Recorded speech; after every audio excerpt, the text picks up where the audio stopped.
ko sa buhay ay sana hindi na ako magliyaya habang buhay at sana yung mga anak ko. Mapag-aral ang mga anak ko hanggang kolehiyo.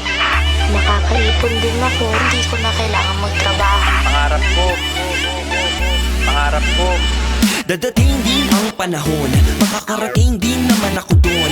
Sana'y mahigpit ang pantalon, kaya dapat may bit-bit ka na pagong. Kung walang nakikinig sa kanya mo ikwento, yun nga lang di mo siya maririnig na magkomento. Kung iyong iisipin dapat kang makontento, kasi dahil sa kanya ang sarili mo sa echo'y maririnig mo at dinggin mo. Kinabukasan mo'y wala kahit kanino. Itinasakin paano mo susundin ang iyong tinig na nagtitig nagkakamiin sa pagsulat ng sarili mong libro.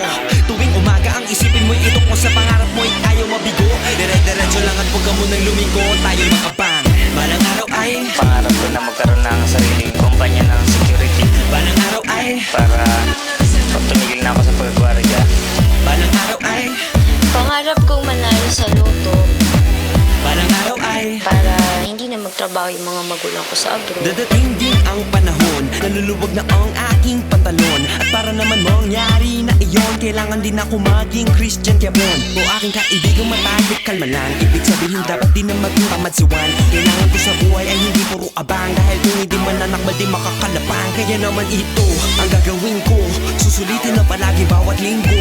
Araw-araw meron dapat gawin, blackout lagi ang skate, kailangan para bumingo. At sa pagsulat ng sariling libro, tuwing umaga ang iisipan ko ito.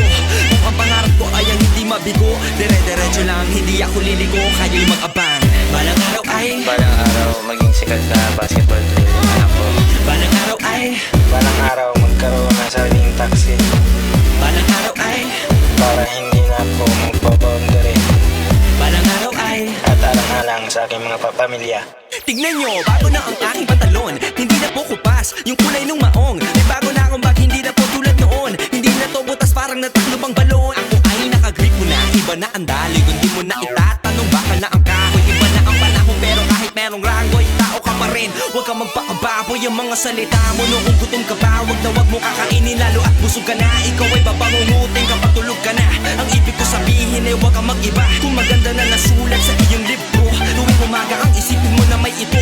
Kung ang gusto mong puntahan ay hindi mabigo, sa tuwing ka dumaan, huwag ka dun sa baliko at dyan ka lang. Balang araw ay Pangarap ko makaahon sa kahirapan.